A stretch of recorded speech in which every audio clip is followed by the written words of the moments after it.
Salut. Euh, Ça va être un tutoriel à propos de Voxengo Spawn, qui est ce plugin ici, qui est un Spectrum Analyzer dans le fond. C'est un plugin gratuit. C'est un plugin que beaucoup de gens utilisent depuis très longtemps. Mais c'est un des classiques, juste Spectrum Analyzer qu'on peut retrouver sur Internet. Puis même les pros l'utilisent, même si c'est gratuit, c'est pas un mauvais plugin. Loin de là. Beaucoup de gens ne jouent que par Spawn, mais bon, il y en a d'autres. Mais je vais vous donner un petit tuto sur lui juste parce que c'est un peu un bread and butter plugin. Euh, donc ouais, c'est ça. On peut commencer par c'est quoi exactement un Spectrum Analyzer. Dans ce cas-ci ici, on peut voir un tableau. Ce que vous voyez présentement, c'est le son de ma voix en temps réel. J'ai d'autres analyseurs, donc je parlerai les prochaines fois, mais pour cette vidéo aussi, on va vraiment se concentrer sur Spawn. Donc, sur l'axe des X ici, ce qu'on peut voir, c'est que ça va de 20 à 20 000. Comme vous avez pu le deviner, ça représente les fréquences. Et en haut, sur l'axe des Y, on a de moins 70 à 0 ici. Ça représente l'amplitude en décibels de chaque composante fréquentielle du signal. Donc, si vous allez sur le site de Voxengo, vous téléchargez le plugin, probablement que vous risquez de vous ramasser avec quelque chose qui ressemble à ça, comme ça. Euh, je vais voir les settings avec vous, puis je vais vous en parler un peu. Vous pouvez garder les défauts si vous voulez, mais je vais quand même vous recommander une coupe de considérations à prendre. Prenez-les si vous voulez ou pas. Mais dans le fond, ce plugin-là est ultra utile pour savoir qu'est-ce qu'il y a exactement dans notre son, si nos oreilles nous jouent des tours, si on entend qu'il y a comme de la sub dans notre son, on n'est pas sûr, on peut checker, on peut voir si jamais on a oublié d'enlever des choses, si jamais on trouve que ça sonne phasey, on peut ouvrir ça et confirmer, si on voit des notches à certains endroits, on peut savoir qu'il y a probablement en effet eu quelque chose de weird dans les highs. Donc, c'est un plugin ultra important pour un peu confirmer ce qu'on entend avec nos oreilles, mais des fois aussi trouver des problèmes qu'on n'avait pas nécessairement entendus et qu'une fois qu'on s'habitue à utiliser des outils comme ça, des fois ça nous permet de sauver beaucoup de temps et d'identifier des problèmes euh, assez rapidement dans le fond. Parce que cet analyseur-là peut pas mentir dans le fond. Si jamais vous avez un problème puis vous vous dites est-ce que ça c'est à l'intérieur de mon signal ou c'est mes speakers qui créent ça, allez, si le plugin vous le mettez dans la chaîne, il prend le input qui est à cet endroit-là. Si vous voyez rien en haut de 20 000, il faut savoir que c'est pas nécessairement dans votre fichier et que c'est après qu'il y a eu un problème ou quoi que ce soit. Donc, ultra utile à utiliser ces plugins-là. Donc, dans le fond, je vais venir ici un peu juste sur les settings pour parler tranquillement de c'est quoi que moi je préfère mettre. Of course, la couleur, si vous voulez changer, ça va être gay. Perso, je préfère juste rester un peu un classique blanc. I mean, j'aime beaucoup le bleu aussi, mais bon, peu importe. Ici, il y a une icône qui est en forme de cogwheel, donc pour des préférences. On peut voir Spectrum Mode Editor, FFT Analyzer. Donc, l'analyseur de la FFT, c'est ça ici. On peut choisir le block size, comme on avait vu la dernière fois. Plus on prend des block size courts, plus on va avoir une meilleure résolution temporelle, mais plus on va perdre de la résolution en termes de fréquence. Donc ici, c'est un peu flou, on n'arrive pas trop à voir exactement l'énergie est où. Si je commence à monter tranquillement, on va obtenir de plus en plus de précision fréquentielle. Donc 512, 1024. Ici, ça représente le nombre de samples. Donc si vous vous rappelez, un signal sonore est échantillonné 44 100 fois par seconde. Dans ce cas-ci, ma session ici roule à 48 000 kHz. Ça ici, c'est le block size. Ça correspond au nombre d'échantillons, en fond, qui correspond à un seul bloc. Le bloc, c'est le bloc d'analyse pour lequel la FFT fait son analyse. Donc, quand on fait une analyse FFT, on passe du domaine temporel au domaine fréquentiel. Donc, le temps n'existe plus. Quand on fait la FFT, techniquement, le temps est plus sur l'axe des X. L'amplitude est toujours sur l'axe des Y, mais c'est plus l'axe des X ne représente plus le temps, il représente les fréquences. Donc, si on veut avoir, dans le fond, chaque slice fréquentielle au travers du temps, c'est là qu'on a besoin d'un spectrogramme comme ça, dans le fond, qui nous montre le domaine fréquentiel, mais aussi au travers du temps. Donc, il fait juste stacker toutes les bins. Ici, ce qu'on peut voir, c'est qu'à chaque moment, l'image change tout le temps, mais c'est un peu la même représentation de ça, mais ici, on peut juste en voir une à la fois. Donc, je vais continuer à monter. 2048, 4096, ça c'est un bon range usually à rester dedans. Plus vous allez monter, plus vous allez voir la résolution fréquentielle monter, mais aussi la résolution temporelle descendre. Donc, on peut voir ici le graphique qui s'update moins rapidement. Et à la fin, ça va devenir Je vais le mettre, ça va peut-être un peu dur, mais bref. Donc, en effet, plus il doit attendre de sample avant d'updater chaque bin, plus il va y avoir de temps de décalage entre chaque bin. Donc, ici, je vais rester à 2048 pour cela. Oui, non. Ça semble être un bon choix. Le overlap, je ne vais pas trop m'y attarder, mais dans le fond, ça peut overlapper chaque bin ensemble. C'est pas très important pour tout de suite. Le average time, c'est quand même cool. Ça l'aide avec le taux d'enrichissement. Donc, si vous avez de la misère à voir puis vous voulez avoir un aperçu plus long, vous pouvez bouger ça. Il y a beaucoup de gens pour le mastering qui veulent avoir l'impression générale de l'énergie dispersée sur le spectre. Donc, on va utiliser ça. Personnellement, quand je produis, je veux un peu savoir qu'est-ce qui se passe dans mon son présentement. Donc, j'aime le garder assez court. 500, 700, peu importe. En tout cas, c'est vraiment à votre goût. Vous pouvez le anti-alias si vous êtes un nerd et vous voulez pas avoir les jackets de cheese. Ça, c'est juste une préférence visuelle. Personnellement, souvent, j'enlève le field display. Souvent, j'ai plus de misère à voir avec le field display. Bon, ça, c'est à vous. Un des settings les plus importants qu'on peut retrouver, c'est le slope. Mais avant ça, je vais aller parler du Frec Low, Frec High, Range Low et Range High. Donc, ça correspond tout simplement aux limites de votre graphique. Donc, ici, de 20 à 20 000, si jamais vous voulez aller plus bas que 20, vous pouvez aller voir jusqu'à 0, techniquement. Puis, vous pouvez monter plus haut que 20 000. Dans ce cas-ci, il y a une ligne rouge qui représente la fréquence maximale qui est possible de reproduire avec le sampling rate que j'ai présentement. Donc, présentement, je suis à 48 000 kHz. Donc, ici, ça devrait être à 24 000. Si je monte en 96 ma session, cette ligne-là ici, elle va monter ici. Donc, ça me permet même d'analyser les fréquences que les humains, on n'est même pas capable d'entendre. Donc, si vous avez du contenu ultrasonique dans vos enregistrements ou si vous dealez avec des enregistrements d'animaux qui peut-être, eux, ont été enregistrés en haut de 20K, vous utilisez des micros ultrasoniques spécialisés, ça peut être cool pour pouvoir maintenir justement les trucs que les humains, on ne peut pas entendre, mais qui se retrouvent aussi dans notre signal. Donc, ultra cool plugin. Bref, ici, on peut voir, je suis descendu en bas de 1, je suis monté en mode 96, cool. Un truc similaire pour le range, dans le fond, en termes de dB, à quel point on va bas. Si vous allez ultra bas, le plugin va devenir un peu moins utile parce que souvent, ce qui va se passer, c'est que vous allez atteindre le noise floor. Dans ce cas-ci, j'avais un gate sur ma voix, donc on ne peut pas voir, mais je vais l'enlever.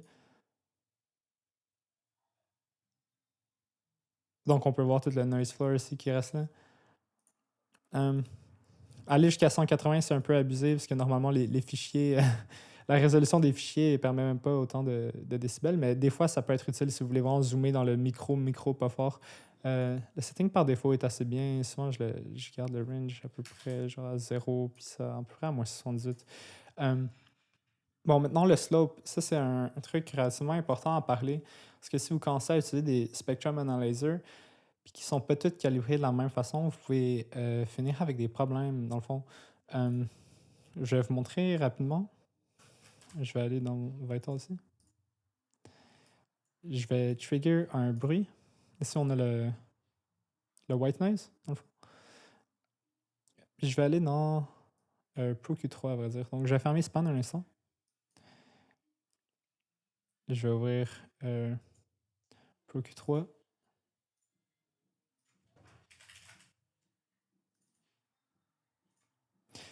C'est juste que Pro Q3 a un Spectrum Analyzer lui aussi, à l'intérieur du plugin.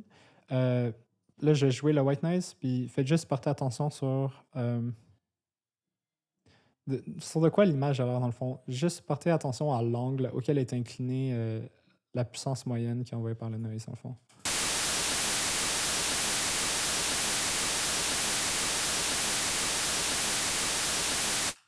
Et comme vous pouvez voir, on dirait qu'il y avait moins d'énergie dans les basses et plus d'énergie dans les hautes. Ça, c'est parce que le white noise, dans le fond, le white noise, c'est censé être l'énergie est répartie également sur toutes les fréquences. Puis vu qu'il y a beaucoup moins de fréquences dans les lows que dans les hautes, vu que c'est logarithmique ou exponentielle, peu importe, la façon dans laquelle on monte, ici, à chaque octave, on fait x2. Donc, la différence entre 20 et 2000, c'est pas la même en termes de fréquence que, admettons, de 2000 à 20 000. Donc, il y a beaucoup plus de fréquences ici. Donc, on se ramasse avec beaucoup plus de hautes que de basses si l'énergie est égale à chaque fréquence. Dans le cas du pink noise, qui, si vous avez déjà entendu parler du pink noise, c'est un type de bruit spécial qui, lui, a été fait dans le but au lieu d'avoir une énergie similaire à chaque fréquence, l'énergie est similaire à chaque octave. Donc, à chaque fois qu'on double, donc l'amount d'énergie est similaire. Ce qui veut dire que au lieu d'avoir plus de high-end, le bruit va être plus équilibré sur comment les humains on perçoit le son. Et vous voyez dans ProQ 3 ici, lorsque je joue du pink noise, dans le fond du bruit rose, la ligne est parfaitement droite. Ça, c'est un peu un classique. Souvent, les gens, ils se basent sur ça pour mixer. Moi, personnellement, c'est comme ça que je fais. Chacun a un peu sa méthode, mais c'est important à savoir ici, c'est que si je joue le bruit rose, qui est censé représenter quelque chose de flat pour les êtres humains, je calibre mon analyzer pour qu'il soit flat aussi. Par contre, si vous allez ici sur Spawn, vous faites jouer le bruit rose,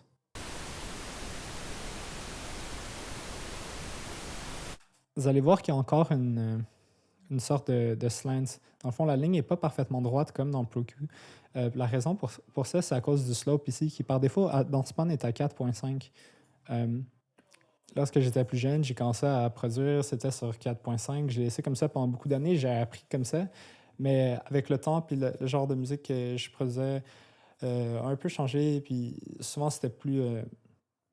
la balance fréquentielle était plus adaptée pour un sub de 3.0 qui, elle, représente déjà le pink noise. Donc, il y a beaucoup de plugins qui mettent à 3.0 par défaut. Pourquoi ProQ 3 tantôt, dans le fond, c'était déjà... Il n'y avait pas de slant par défaut, c'est parce que il y a le même setting ici. Dans le fond, si vous allez dans votre analyzer, vous allez dans le setting, on peut voir que le tilt est à 3 dB par octave. Donc, par défaut, Span est à 4.5, puis ProQ, par défaut, est à 3 dB par octave. Dans le fond, pourquoi le slant existe, c'est que... Oups.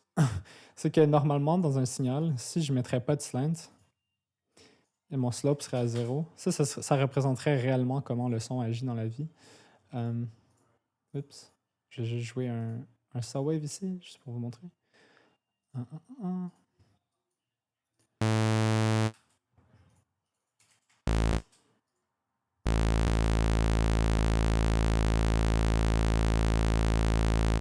Donc, quand on joue un saw wave, la fondamentale est souvent beaucoup plus forte que le reste pour une oscillation comme ça, dans le fond. On a besoin de... Vu qu'il y a beaucoup d'autres fréquences, on a besoin de moins en moins d'amplitude sur ces autres fréquences-là. Mais bref.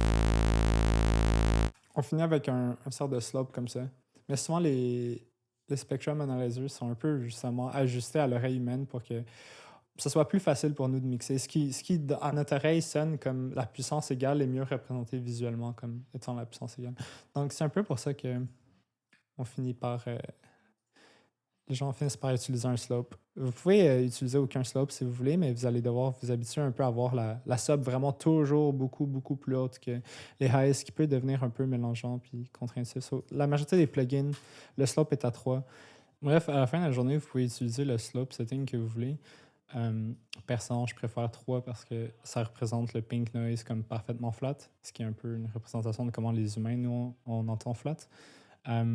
Faites juste vous assurer qu'entre chacun de vos plugins, ce soit le même slope. Parce que si vous commencez à être habitué à avoir une certaine balance d'énergie, vous croyez qu'il y a assez de high, puis entre chaque plugin, vous avez des settings différents, vous risquez peut-être de vous mélanger. Donc, assurez-vous juste que votre slope setting soit pareil pour chacun de vos plugins. Bref, sinon, on peut fermer cette fenêtre-là pendant toutes les knobs ont été expliqués. Donc, dans Span, on retrouve aussi un correlation meter. Le correlation meter, vous pouvez voir, c'est un meter qui passe de -1 à 1. Il y a 0 au centre. En le fond, 1 ici, ce que ça représente, c'est que entre le signal de l'oreille gauche et le signal de l'oreille droite, les signaux sont 100% corrélés. Ce qui veut dire qu'il n'y a aucune différence entre les deux. Donc, si il est à 1.0, il n'y a aucune différence entre les deux. Si le signal se retrouve à 0.0, il y a un peu de différence entre les deux, mais ils ne sont pas nécessairement hors phase. Tandis qu'à -0.0, ce qui va se passer, c'est que les signaux sont 100% hors phase, et donc ils vont 100% se canceller. On va entendre plus aucun son. Donc, vous pouvez aussi le comprendre comme 1.0. Si on fait une sommation mono, on ne va pas perdre de volume. À 0, on peut faire une sommation mono avec une bonne stéréo en santé, on va perdre un peu de volume, mais pas trop. Et à moins 1, on perd drastiquement beaucoup de volume. À moins on n'a plus aucun son. Donc, je vais le montrer rapidement avec des sinus. Avec notre ami Vital. Donc, juste resetter les phases, la randomisation de phase.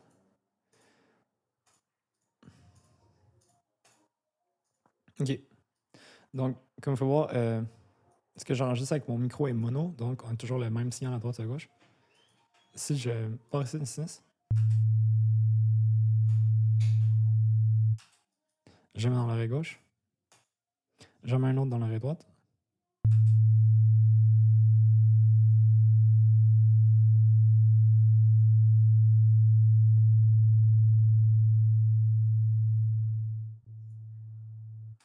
Donc ici, je bouge la phase des sinus. Donc à 180, on se rappelle, si lui, il commence à 180, lui commence à 0, les deux vont se retrouver à faire le mouvement complètement opposé. Les deux vont se canceller, donc sont 100% hors phase.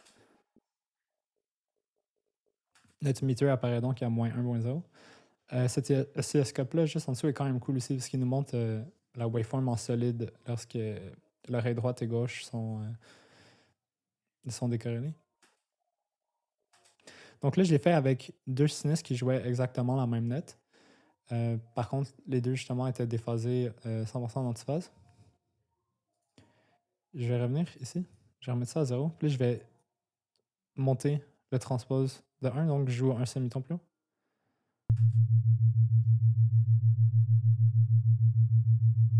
Donc, on peut voir que il y a des moments où c'est la phase est constructive, d'autres où c'est destructif. Je vais aller juste avec quelques cents.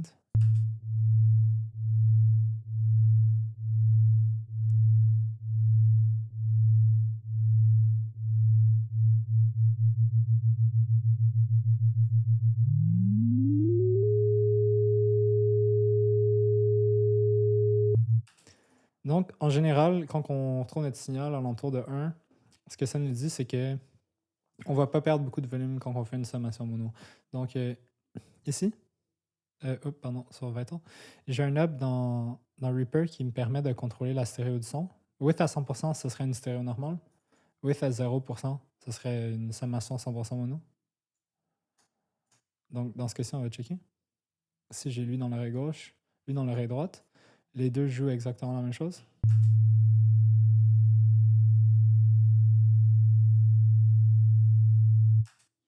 J'ai beau faire une sommation mono avec le width knob ici, on perd pas de volume. Donc, si vous regardez autour de cette zone-là que j'ai avec ma souris ici, le volume meter, il ne devrait pas avoir de changement entre lorsque je fais une sommation mono puis on joue la stéréo.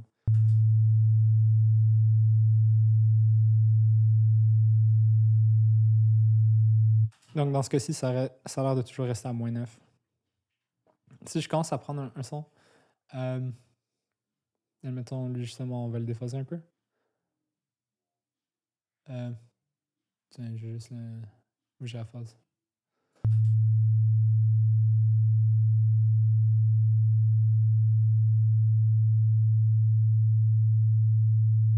Si vous regardez ici, vous pouvez voir que ça change. Parce que si ça n'a pas changé très beaucoup, je vais le faire un peu plus intense.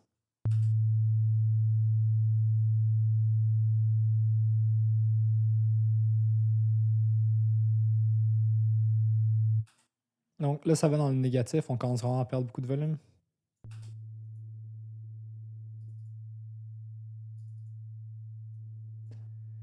Donc ouais, c'est pas nécessairement grave. Admettons, si vous avez un son, que des fois il y aille un peu ici, des fois il revienne ici, c'est un peu normal. Si on veut avoir une bonne stéréo en santé, il faut qu'il y ait des différences entre l'oreille droite et la gauche. Donc on va perdre un mini peu de volume, ce qui est normal. Mais souvent, ce meter-là est utilisé pour voir quand il y a des cas de stéréo trop exagérés ou des problèmes d'antiphase. Donc si vous avez des sons qui vont se canceller, vous pouvez voir les problèmes un peu avec ça, dans le fond. Puis régler les problèmes de stéréo avant qu'ils arrivent. Ça, c'est quand même très important parce que on va parler un peu plus de la stéréo plus tard, mais dans le fond, quand vous placez votre son en stéréo dans un jeu, il y a beaucoup de scénarios dans le jeu où des sommations mono vont arriver. Donc, si vous ne faites pas attention à ça, il y a de vos sons qui peuvent sonner vraiment pas très bien en mono, puis vu qu'ils vont souvent être joués en mono dans le jeu, c'est quelque chose qu'on veut vraiment éviter. Donc, c'était tout pour moi, puis ce bref aperçu du plugin Spawn que je vous conseille fortement d'aller chercher. On se revoit la prochaine fois. J'ai un tutoriel qui s'en vient sur Vital, qui est le synthé. Donc, j'ai fait une petite capsule vidéo pour une introduction dans ce synth-là. Donc, ouais. C'est tout pour aujourd'hui. Fait que merci d'avoir écouté cette vidéo. J'espère que vous allez apprécier utiliser le plugin. Donc, c'est ça, c'est tout. Merci.